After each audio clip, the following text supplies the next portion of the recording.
नमस्कार, स्वागत है आप सभी को।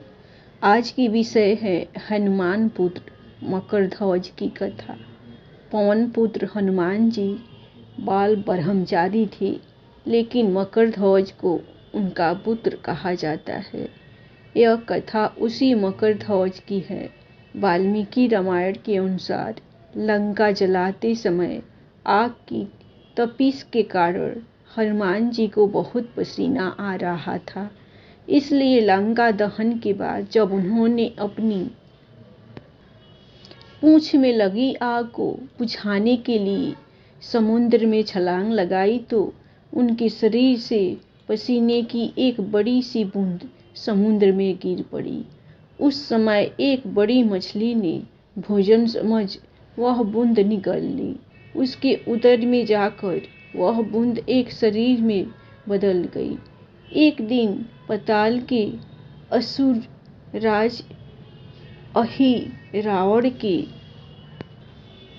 सेवकों ने उस मछली को पकड़ लिया। जब वे उसका पेट चीर रहे थे तो उसमें से बानर की आकृति का एक मनुष्य निकला। वे उसे अहिरावण के पास ले गए। अहिरावण ने उसे पातालपुरी का रक्षक नियुक्त कर दिया। यही बानर हनुमान पुत्र मकरध्वज के नाम से प्रसिद्ध हुआ। जब राम रावण युद्ध में हो रहा था तो रावण की आज्ञा अनुसार अहिरावण राम लक्ष्मण का अपहरण कर उन्हें पातालपुरी ले गया। उनके अपहरण से वानर सेना भयभीत और शोकाकुल हो गई। लेकिन विभीषण ने यह भेद हनुमान के समक्ष प्रकट कर दिया। तब राम लक्ष्मण की सहायता के लिए हनुमान जी पातालपुरी पहुंचे। जब उन्होंने पाताल के द्वार पर एक बानर को देखा तो वे आश्चर्यचकित हो गए। उन्होंने मकरध्वज से उसका परिचय पूछा। मकरध्वज अपना परिचय देता हुआ बोला, मैं हनुमान पुत्र मकरध्वज हूँ और पातालपुरी का द्वारपाल हूँ। मकरध्वज की बात सुनकर हनुमान जी क्रोधित होकर बोले, यह तुम क्या कर रहे हो? दुष्ट, मैं बाल ब्रह्मचारी हूँ, फिर भला तुम मेरे पुत्र कैसे हो सकते हो? हनुमान का परिचय पाते ही मकरध्वज उनके चरणों में गिर गया और उन्हें प्रणाम कर अपनी उत्पत्ति की कथा सुनाई। हनुमान जी ने भी मान लिया कि वह उनका ही पुत्र है, लेकिन यह कहकर कि वे अभी अपने श्री राम और लक्ष्मण को लेने आए हैं।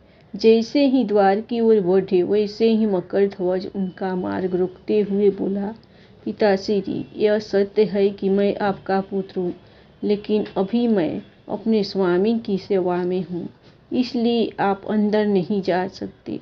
हनुमान जी ने मकरध्वज को अनेक प्रकार से समझाने का प्रयास किया, किंतु वह द्वार से नहीं हटा। तब दोनों में घोर युद्ध शुरू हो गया। देखते ही देखते हनुमान जी उसे अपनी पूंछ में बांधकर पाताल में प्रवेश कर गए। हनुमान जी सीधे देवी मंदिर में पहुंचे, जहां अहिरावण राम लक्ष्मण की बलि देने वाला था। हनुमान जी को देखकर चामुंडा देवी पाताल लोक से प्रस्थान कर गई। तब हनुमान जी देवी रूप धारण करके वहां स्थापित हो गए। कुछ देर के बाद अहिरावण वहां आया और पूजा अर्चना करके जैसे ही उसने राम लक्ष्मण की बलि देने के लिए तलवार उठाई, वैसे ही भयंकर गर्जन करते हुए हनुमान जी प्रकट हो गए और उसी तलवार से अहिरावण का वध कर दिया। उन्होंने राम लक्ष्मण को बंधन मुक्त किया। तब श्री राम ने पूछा, हनुमान, तुम्हारी पूंछ में ये कौन बंधा है? बिल्कुल तुम्हारे समान ही लग रहा है, इसे खोल दो। हनुमान जी ने मकरध्वज का परिचय देते हुए उसे बंधन मुक्त करा दिया। मकरध्वज ने श्री राम के समक्ष सिर झुका लिया।